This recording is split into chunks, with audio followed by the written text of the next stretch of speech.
Here are the horoscopes for the week of the 17th to the 23rd of March 2014. The week builds up towards the spring equinox, which is when the sun goes into the sign of Aries and begins a whole new cycle of the zodiac. So before then, we're in the last days of Pisces, and Pisces is the two fish, one looking backwards and one looking forwards.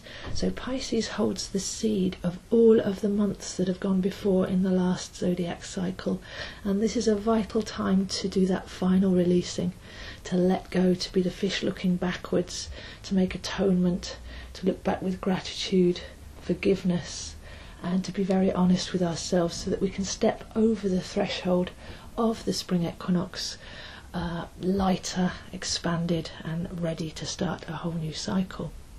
So that's the big story of the week, but before that we have Mercury going back into Pisces.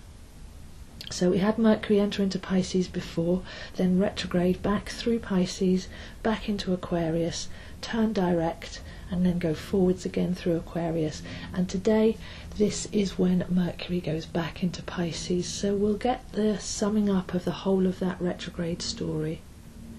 Mercury shows us where we need to look at things differently, where we need to go internally. Any retrograde cycle says take that energy of the planet within you and go inside with it. So it's the way that we're tuning into thoughts, which thoughts we're tuning into, and then how we're actually processing those. But it's also been a story about having a look at the internal thoughts, what's actually going on in the mind chatter, and connected with the emotions. What's the stories, what's the programming that's been going on inside that's actually attracting things on the outside towards us. So we should be fairly aware of that now, as it's been a good 3-4 week phase.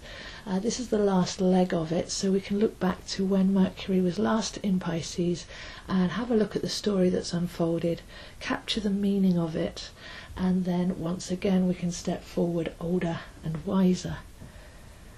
Monday the 17th is also St. Patrick's Day, and this is a very strange celebration because it was said that St. Patrick beat the snakes out of Ireland. Now Ireland didn't actually have any snakes, so what we're talking about here is St. Patrick coming across as the Christian and extinguishing all the Druids from the Celtic system, from Ireland.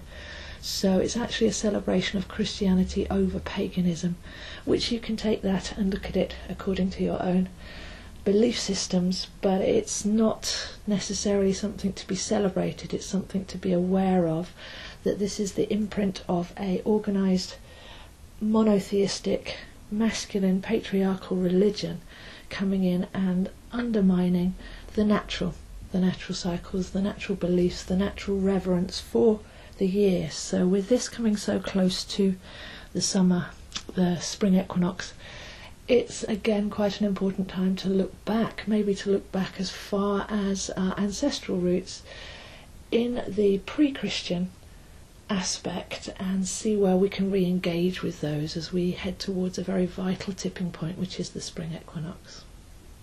So we have St. Patrick's Day.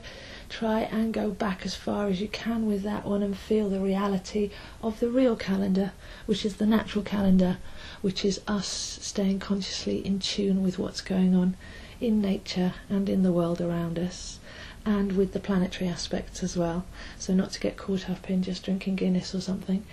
With that Mercury retrograde, we're going back and looking at the importance of what we're tuning into and how we're then processing that. So if we aren't aware that there's bigger things to tune into, then we can't actually process that and manifest it. So it's to get to those higher thought forms and the altruism and the reality of the eternal rather than the ephemeral. So we have Mercury into Pisces again, looking back at that story both personally and collectively, balancing the hemispheres of the brain, last days of Pisces, looking back over the whole of the year's cycle to see what's happened, where we've not done so well, where we need to forgive ourselves, where we need to make amends, where we need to balance the books before the sun leaps into Aries on Thursday and starts a new cycle. The spring equinox is a 4-day event, so that goes from the 20th to the 23rd of March.